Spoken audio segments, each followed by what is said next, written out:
l'Eldorado pour du business. Toutes les manifestations qui se déroulent au Maroc et dans d'autres pays, c'est Business Africa, c'est Inspire Africa, c'est tout un ensemble de rencontres pour créer des opportunités d'investissement. Or, vous le savez, le plus gros investisseur est l'État. La plus grosse charge budgétaire en investissement, en fonctionnement, en action, en administration, c'est l'État. Et cela représente une charge lourde lorsque les mécanismes de l'État ou les mécanismes administratifs ne fonctionnent pas suffisamment bien.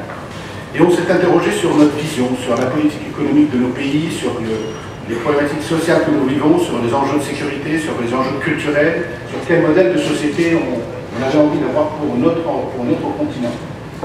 Et évidemment, la seule chose que nous avons aujourd'hui qui ne coûte pas, c'est celle d'échanger et de se parler.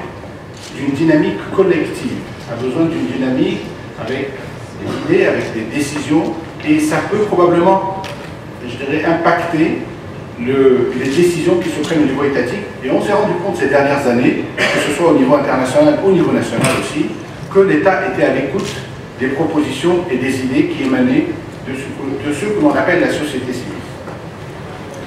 Alors nous avons organisé des rencontres. La première a évoqué les domaines de la fiscalité. Alors on dirait le lien avec le médical, absolument pas du tout préparé. Et qui est, comme vous le voyez devant vous, la résilience face aux risques climatiques et aux catastrophes naturelles. S'il se passait un événement climatique majeur dans nos pays, je pense qu'on serait en une situation assez difficile. Regardez ce qui se passe en Europe et aux États-Unis, eux-mêmes qui sont très développés, et ça fait des dégâts. Alors imaginez ce que ça peut être chez nous. D'autant plus que, pour le cas de l'Afrique, sachez que dans la nomenclature des catastrophes naturelles, celle liée à la sécheresse est considérée comme une catastrophe naturelle. Sauf que nos pays ne la défendent pas suffisamment pour pouvoir la considérer comme une priorité au niveau des Nations Unies et essayer de ramener vers notre continent tout le support nécessaire pour aller de l'avant avec cette problématique.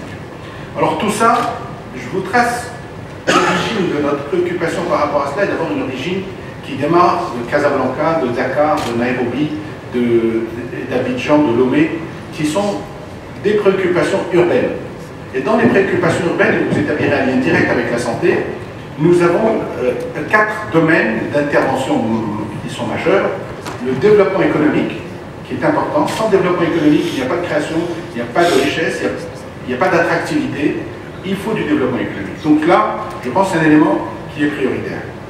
Et quand nous avons évoqué les politiques fiscales, le point était justement à ce niveau, comment créer de la richesse en évitant que les impôts, que le poids des institutions, je dirais, publiques et leurs charges ne puissent être trop lourds pour pouvoir assurer un développement.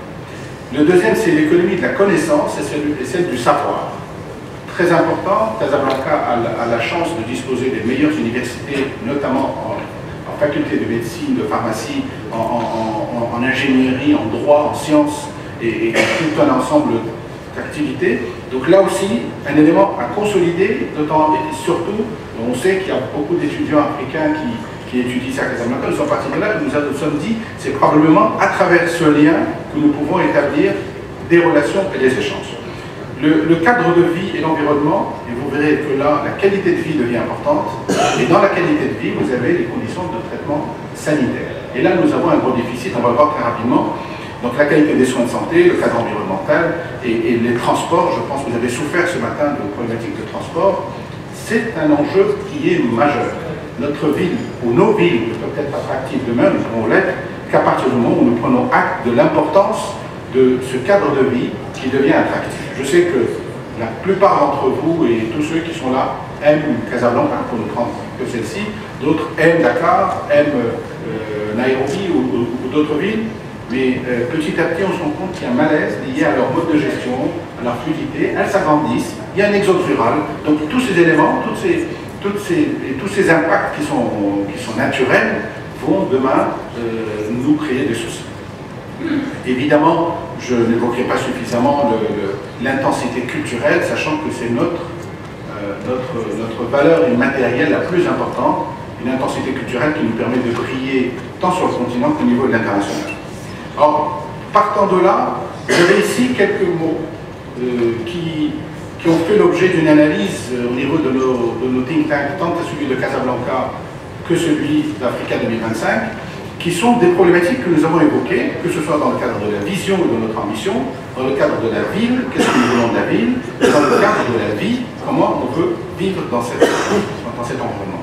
Alors j'ai mis en rouge quelques points qui sont, vous allez voir, des hôpitaux, prise en charge des personnes à besoins spécifiques, services publics, transport sanitaire d'urgence, donc tous des éléments qui sont essentiels dans la définition de l'attractivité. Ce qui nous a amené à établir des groupes de travail qui ont, dans le cadre de ce développement, travaillé sur l'économie, les lieux qui font vivre notamment notre ville, le lieu de vie, etc. Et tout ça pour vous dire que l'expérience que nous avons acquise à travers la lecture de cette ville de Casablanca, nous l'avons partagée avec un groupe. On s'est dit, il faut absolument que nous créions une dynamique entre nos pays, avec nos compétences, parce que nos problématiques sont particulières et personne ne comprendra mieux que nous comment nos populations peuvent réagir, peuvent se comporter, voudraient, je dirais, être attirées vers une solution A ou une solution B. Probablement que des instances internationales pourraient venir nous aider, mais elles viendraient en support et ne viendraient pas en tant que dans le cadre d'un lead. Alors sur la santé, des spécialistes de la nutrition, des associations de familles qui elles, vivent leurs problématiques, les opérateurs publics qui sont, je dirais, essentiels dans cette lecture, et que nous puissions faire parler les uns et les autres.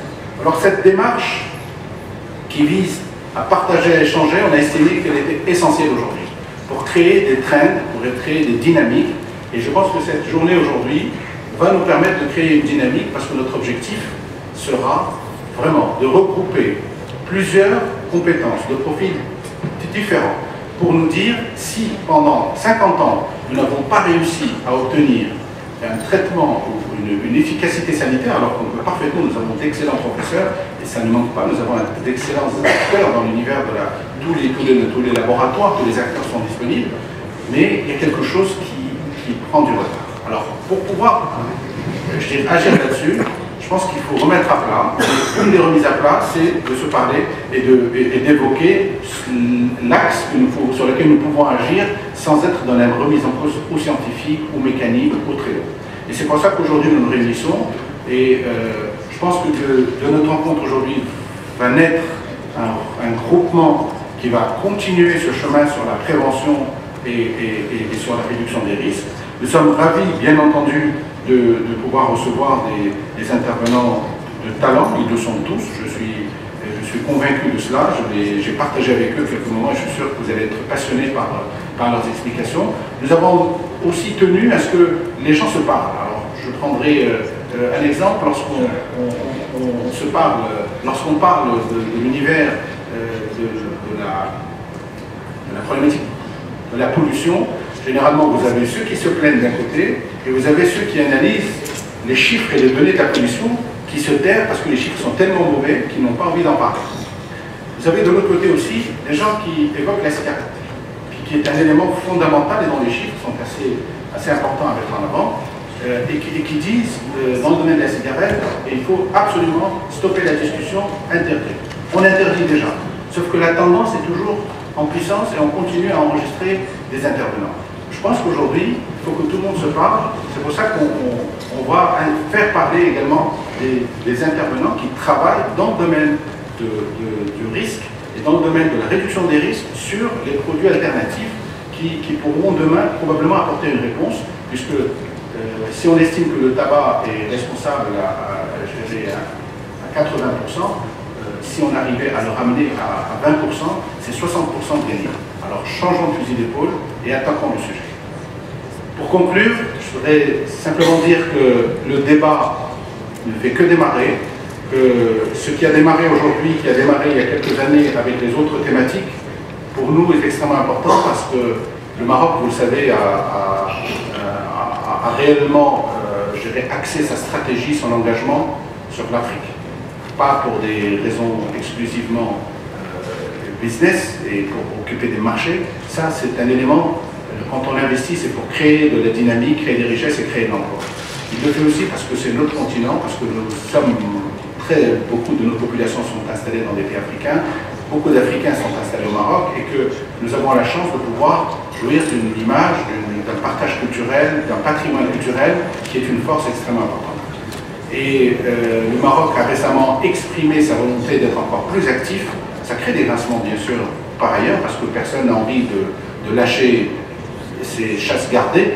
Le Maroc a rejoint l'Union africaine, c'est important, donc nous allons avoir encore plus de rôle à jouer dans cette dynamique avec nos partenaires.